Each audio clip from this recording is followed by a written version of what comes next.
Hello and welcome to Kent Tonight Live here on KMTV. I'm Oliver Leader de Saxe and here are your top stories on Monday the 21st of April. Left with nothing, Dover rallies together for families made homeless by Easter fire. Helping the hungry, Herne Bay Food Bank opens new warehouse as demand surges. And Kent's women rugby clubs tackle Swale fundraising goals together. But first tonight, dozens have been left homeless in Dover after a fire destroyed their block of flats over the Easter weekend. Residents were evacuated in the early hours on Sunday morning and are now staying in temporary accommodation. Daisy Page went down to the Working Man's Club, which has become a hub for donations for displaced families. At 1 a.m. on Saturday morning, Kent Fire and Rescue sent 12 fire engines to Crabble Hill in Dover after reports of what has been described by residents as an explosion. Dozens of residents were evacuated from their homes on Easter morning as the block of flats behind me were on fire. Dover District Council say they have liaised with families displaced, with some now placed in temporary accommodation and others deciding to stay with family and friends. The property landlords, Town and Country, say they are also arranging week-long hotel stays for those in need and will be meeting with residents from Tuesday to discuss short and medium-term housing options. But when residents will be able to return home is still uncertain. We're just concentrating on making sure those families have got a roof over their head and food and clothing, because a number of those I met yesterday were literally still in pyjamas and dressing gowns because that's what they were wearing when they left the building.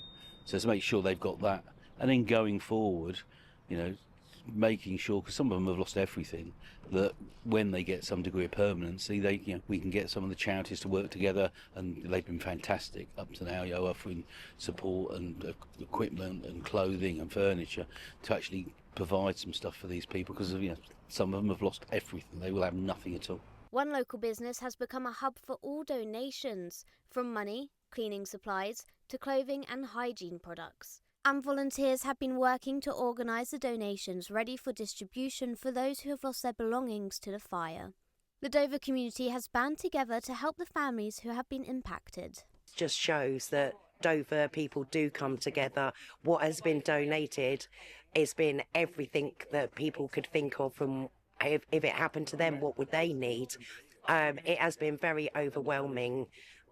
We've had our people come, they've been collecting, and it's been so overwhelming for them as well. We've only got to see by the amount of donations that we've got that I opened the doors at 9 o'clock this morning and it has been non-stop since then. Kent Fire and Rescue has said the fire and all its hotspots are now out. 2 people have been treated for smoke inhalation. Nobody else was injured. A fire investigation team have been looking at the scene to see if they can determine the cause. Daisy Page for KMTV. Now, religious and spiritual leaders from across Kent and beyond have paid their respects to the head of the Catholic Church, Pope Francis, who the Vatican announced had died earlier today. The Bishop of Dover, King Charles III and Sir Keir Starmer is a handful of those who have paid tribute, with the Archdeacon of Canterbury, Will Adams, who met the Pope on several occasions, remembering him as a warm presence with a warm smile. And there's a story that one of the other cardinals, at the point he was elected, whispered to him, "Remember the poor." And that was a theme that Pope Francis kept up throughout his papacy, a real concern for the poor, for the marginalised, for those on the edges of society. It was something that he threw his heart and soul into. Now, one woman in Herne Bay is going above and beyond to help people struggling with the cost of living, as our food bank has needed to expand due to the increasing demand in the county. Mayor Aman Jaudiva, armed with the help of an army of volunteers, has transformed a warehouse in Herne Bay into a space offering free clothes, food and furniture. Our reporter Kristen Hawthorne went along to the opening event to see how it's already making a difference to the community. For years, Maya has been providing vital support for the community in Herne Bay, and today that support has grown even bigger. With the help of her team of around 30 people, Maya was able to transform the warehouse in just 6 days, filling it with free clothes, food and furniture.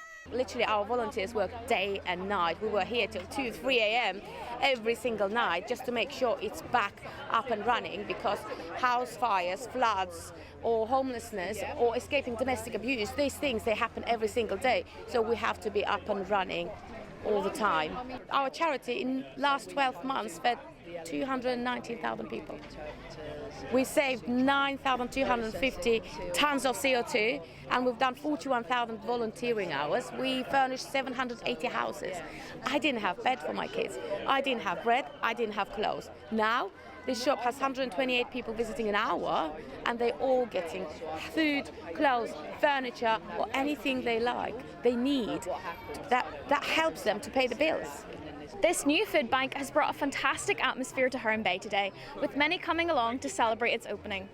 By this time next year, Maya hopes to have helped provide around 500,000 meals to help support those in the community. We're very fortunate to be able to open a warehouse, bring everything under one roof, and you see from the number of people that have turned out today, the community really supports this and needs it.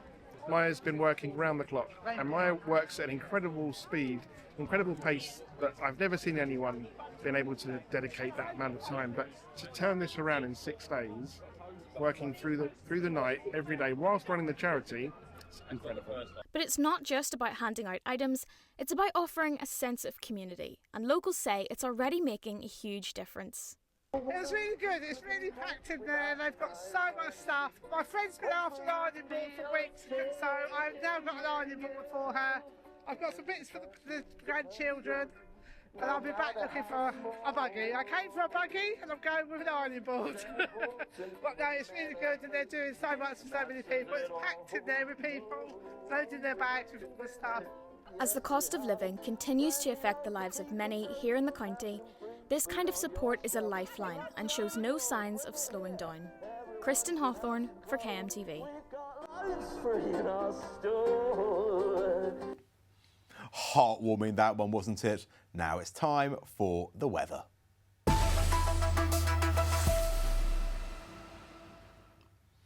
This evening, temperatures are lingering around 10 to 9 degrees, clear in the west of the county, clouds coming in over Ashford. It's going to be a clear day tomorrow, though, at least at the start of the day. 11 degrees over in Dartford, 12 in Canterbury. By the afternoon, it's going to be cloudy all over, some sun peeking through, 17 degrees over in Maidstone as well. Wednesday, though, very rainy indeed, clearing up by Thursday. Friday, still cloudy, 17 degrees by the weekend.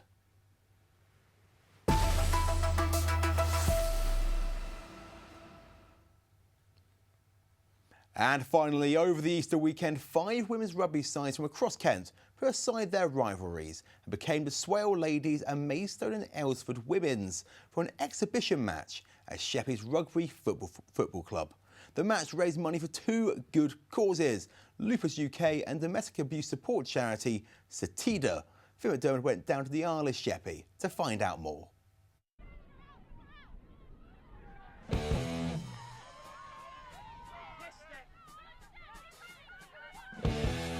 Well, it was a derby day like no other on the Easter weekend. Rivalries were put aside and new ones formed, with Aylesford Bulls Ladies and Maidstone Rugby Club Women's joining forces to take on Swale Ladies, made up of Sheppey, Sittingbourne and Faversham Ladies RUFC. As part of the Mayor of Swale's charity day at the Sheppey Rugby Football Club, the two sides were playing to fundraise for charities like Lupus UK and Sateda, all while promoting women's rugby in the county. Women and girls rugby is becoming really big. It's building. Of course, at the moment we've got England Roses playing in the Six Nations at the moment. They're playing today as well. So yeah, anything like this is brilliant to get women and girls rugby out there. We're just helping our local 2 teams as well to do the same, build their numbers so that you've got then extra local teams to then play and be involved as well. The Mayor selected the charities when he was elected and said he had the idea for the exhibition match at the club's end-of-year dinner. We came up with the idea of actually we could put an event on, a Swale trophy. Initially we were thinking of having the 3 sides take part against each other, and then we actually thought, well no, hang on, Faversham and Sittingbourne are still developing, so why not have a combined Swale 15 and have a game that way. And Sheppey have been fantastic in getting all this arranged with the other 2 clubs, bringing Maidstone and Aylesford over for the competition. And hopefully it's going to be a really good day and a really good game, and we can raise lots of money for the two charities. And one of those charities, Sateda, who give advice and support to those struggling with domestic abuse, credit these kind of events with getting their name and their work out there. It's really important, especially a community event like this, for people to be aware of what we do. I think people just don't realise that domestic abuse is really prolific in our communities, and with 1 in 4 women being a victim of domestic abuse across their lifetime, we know that our services are never more needed. In the end, the home advantage wasn't enough, and despite leading by more than 20 points for the first half, Maidstone and Aylesford won by 42 to 35. Now, even though Maidstone and Aylesford women's might have clutched the win here, it's also a wider victory for women's grassroots rugby here in Kent, with Faversham and Sittingbourne not often able to play these types of large games due to limited numbers. So even though it's been a day of tackling your opponent, they've also been tackling larger issues at the same time. Finn McDermott for KMTV in the Isle of Sheppey. Lots of good news this Easter Monday. That's everything tonight from Kent Tonight. There's more news made just for Kent throughout the evening. And don't forget to keep up to date with all the latest news from across your county by logging on to our website, kmtv.co.uk. We'll be back with the Kent Morning Show at 7 a.m. tomorrow, and I'll see you then.